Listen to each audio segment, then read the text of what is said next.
2019 से 2021 की हम बात करेंगे, 3 साल इस देश की 13,13,000 बच्चियां और महिलाएं जो हैं वो गायब हो जाती हैं। जब कोविड का समय था, जब सभी जगह लॉकडाउन लगे हुए थे, जब कोई भी संसाधन इस देश में नहीं था, ना कोई घूम फिर पा रहा था, ना कोई ट्रैवल कर पा रहा था, ऐसी विषम परिस्थितियों में भी ह्यूमन ट्रैफिकिंग अपने चरम पर रहा। मध्य प्रदेश, जहां भाजपा की सरकार है, भाजपा शासित राज्य है, वो पहले स्थान पर है। पश्चिम बंगाल दूसरे नंबर पे है। दिल्ली की बात कीजिए, दिल्ली जहां पे आम आदमी केजरीवाल की सरकार है, आम आदमी पार्टी की, वो यूनियन टेरिटरी में केंद्र शासित प्रदेश में पहले नंबर पर है। सरकार किसी की हो, लेकिन जिम्मेदारी गृह मंत्रालय की होती है। गृह मंत्रालय के मंत्री अमित शाह हैं और अमित शाह के विभाग का ही एक हिस्सा है NCRB, national record crime bureau. पिछले 3 सालों में अपने देश में 13,13,000 लड़की और महिलाएं गायब हो चुकी हैं। जी हां, मणिपुर का आपको वो हादसा याद होगा। बीते सप्ताह मणिपुर को लेकर इस देश ने एक नया तरह का उबाल देखा, एक नया तरह का गुस्सा देखा।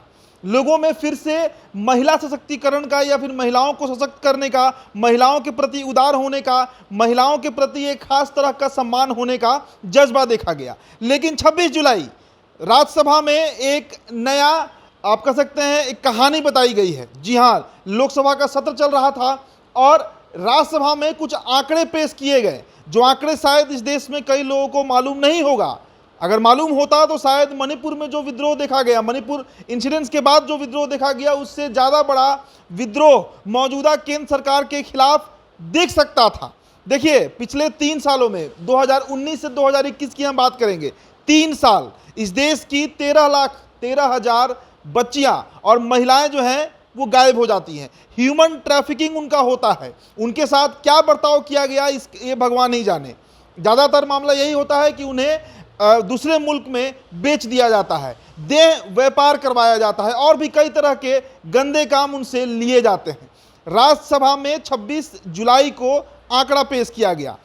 NCRB, national crime record bureau, जो कि भारत के गृह मंत्रालय, होम मिनिस्ट्री के तहत आता है, उनके द्वारा जो AK मिश्रा हैं, उन्होंने इस रिपोर्ट को राज्यसभा में पेश किया है, जिसके बाद से हड़कंप मचा हुआ है। पूरा आंकड़ा आपसे हम साझा करेंगे कि किस राज्य से कितनी बच्चियां गायब हुई, कितनी महिलाएं गायब हुई, देश का क्या आंकड़ा है, और एनसीआरबी ये रिपोर्ट जारी करती है। जी हाँ, नेशनल क्राइम रिकॉर्ड ब्यूरो का जो रिकॉर्ड आया है, उसके तहत संसद में जो आंकड़े पेश किए गए, उसके अनुसार सबसे अधिक जिस राज्य से बच्चियां गायब हुई हैं तो वो मध्य प्रदेश है।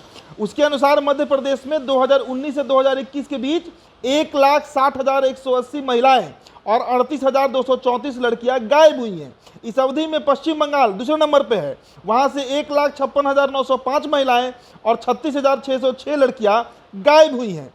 इसके अलावा महाराष्ट्र की बात करें तो महाराष्ट्र से 1,78,400 महिलाएं और 13,033 लड़कियां गायब हुई।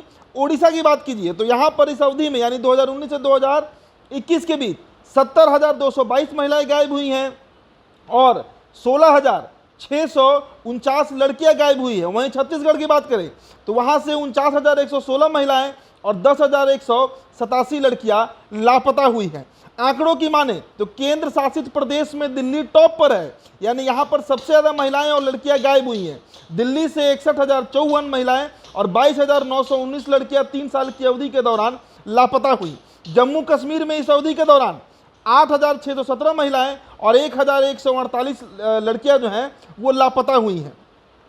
अब 18 साल से अधिक और 18 साल से कम उम्र की जो बच्चियां हैं उनका भी आपको आंकड़ा देते हैं। देखिए, एनसीआरबी का जो रिपोर्ट है उसके अनुसार 2019 से 2021 के बीच 18 साल से अधिक उम्र की लड़कियां जो गायब हुई उनकी संख्या 10,61,648 है और 18 साल से कम यानी माइनर जो बच्चियां हैं उनको भी गायब किया गया है, उनके साथ भी ह्यूमन ट्रैफिकिंग का केस है और ये संख्या बेहद बड़ा है, यह 2,51,430 है। अब इसके साथ ही साथ आपको बताते हैं कि ऐसे भी राज्य हैं जहां पर बच्चियों को रिकवर किया गया है, तो रिकवरी का एक आंकड़ा आपके सामने पहले हम रख देते हैं। देखिए, 2019 में जो कुल लड़कियां गायब हुई और जो लड़कियां रिकवर हुई उनकी संख्या, रिकवर जो हुई हैं उनकी संख्या 49,436 है, जबकि 2019 में 82,084 लड़कियां गायब हुई थी और उनमें रिकवरी जो है वो 49,436 का है। महिलाओं की बात करें तो 3,29,504 महिलाएं गायब हुई थी 2019 में, इनमें 1,68,793 रिकवर हो गई हैं। 2020 की बात कर लेते हैं, 2020 में 89,233 लड़कियां गायब हुई। रिकवर कितना हुआ इसका आंकड़ा सामने नहीं आ पाया है। और महिलाओं की बात करें तो 3,44,422 महिलाएं 2020 में गायब हुई थी, जिनमें 2,24,043 महिलाओं को रिकवर किया गया है, मतलब वो दोबारा मिल गई हैं। 2021 की बात करें तो 2021 में 90,113 लड़कियां गायब हुई थी, जिनमें 58,980 लड़कियां रिकवर हो गई हैं। और महिलाओं की बात करें तो 3,75,058 महिलाएं गायब हुई थी, जिनमें 2,02,298 महिला रिकवर हो गई हैं। तो ये वास्तु स्थिति है, यानी आप सोचिए 3 सालों के अंदर में करीब करीब 13,00,000 के आसपास इस देश से लड़कियां गायब हो जाती हैं। ये वही देश है जहां पर महिलाओं के लिए न जाने कितने कानून बने हैं, चाहे दहेज उन्मूलन कानून हो, चाहे समान प्राथमिक अधिनियम हो 1976 में, मतलब लड़का और लड़की अगर साथ में काम करता है तो दोनों का जो सैलरी होगा, पे स्केल होगा, वो एक जैसा होगा। ये भी एक कानून है। पॉस्को एक्ट इसी देश में है। साथ ही साथ एक नया कानून बनाया गया कि 12 साल से कम उम्र की बच्ची का अगर रेप बलात्कार होता है तो उस केस में फांसी की सजा भी दी जा सकती है। इसके अलावा डाउरी एक्ट, तो कितने तरह के कानून हैं, बावजूद इसके महिलाओं को गायब किया जाता है, लड़कियों का ट्रैफिकिंग होता है, और ये सब सरकार के नाक के नीचे होता है। मध्य प्रदेश, जहां भाजपा की सरकार है, भाजपा शासित राज्य है, वो पहले स्थान पर है।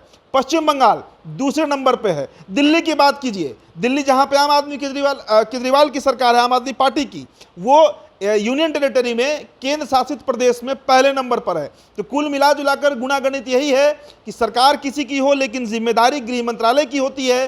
गृह मंत्रालय के मंत्री अमित शाह हैं, और अमित शाह के विभाग का ही एक हिस्सा है NCRB, national record crime bureau. AK Mishra, जिसके चेयरमैन है, उन्होंने बजाबते इस रिपोर्ट को साझा किया है।